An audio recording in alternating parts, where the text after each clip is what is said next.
Israel కి Iraq కి మధ్య ఉన్న శత్రుత్వం ఇప్పుడు కాదబ్బా. 1948 సంవత్సరంలోనే అరబ్ దేశాలన్నీ కూడా ఇజ్రాయెల్తో మేము ఇక యుద్ధం చేయము, దాన్ని స్వతంత్ర దేశంగా గుర్తిస్తున్నాము అని చెప్తూ ఒక అగ్రిమెంట్ మీద సంతకం చేసినాయి. అప్పుడే ఇరాక్ ఇది మా సిద్ధాంతాలకు వ్యతిరేకం, ఇజ్రాయెల్ మాకు ఎప్పుడు శత్రు దేశంగానే ఉంటుంది, ఈ అగ్రిమెంట్ కి మేము దూరంగా ఉంటున్నాం అని చెప్పి బహిరంగంగానే ప్రకటన చేసినాయి. అప్పటి నుంచి ఇప్పటి వరకు కూడా ఈ ఇరాక్ ను ఇజ్రాయెల్ కి యుద్ధం జరుగుతూనే ఉంది. ఇట్లాగా 3 దఫాలుగా జరిగిందనమాట.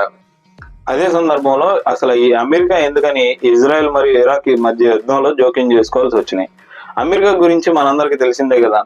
అమెరికా ఎప్పుడు కూడా అగ్రస్థానంలో ఉండాలి, ఆర్థిక పరంగాను సైనిక పరంగాను ప్రపంచం తన గుప్పెట్లో ఉండాలనే ఆధిపత్య ధోరణిని ఎప్పటికప్పుడు కనపరుస్తూనే వస్తుంది.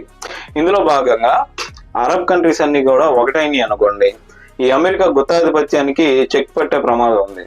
అందుకని చెప్పి ఇక్కడ అమెరికా ఒక గ్రేట్ స్ట్రాటజీని ఫాలో అయిందనమాట.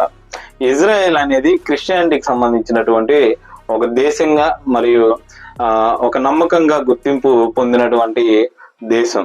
ఈ యొక్క పాయింట్ ని అమెరికా అధ్యక్షులు ఎవరు వచ్చినా కూడా తమ రాజకీయ స్వార్థ ప్రయోజనాల కోసం వినియోగించుకుంటూనే వస్తారు. అంతేగాని ఇజ్రాయెల్ అంటే ఏదో ప్రేమ ఉండి లేదంటే దానికోసం కష్టపడాలి అనే మైండ్ సెట్ ఉండి మాత్రం కాదు. దీనికి కన్సిడరేషన్ గా అమెరికా ఎప్పుడు ఎవరికి ఏది చేసినా కానీ ఉచితంగా అయితే ఏది చేయదు.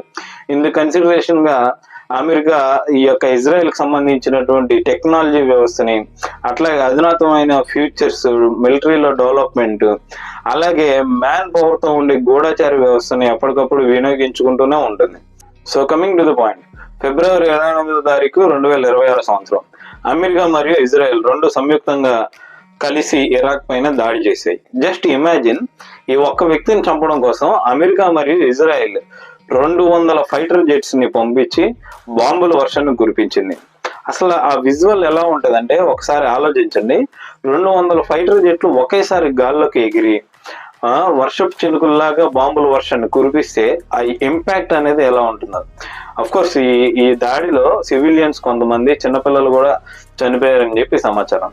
దీనికి కౌంటర్ ఫైట్ కూడా ఇరాక్ స్టార్ట్ చేసింది.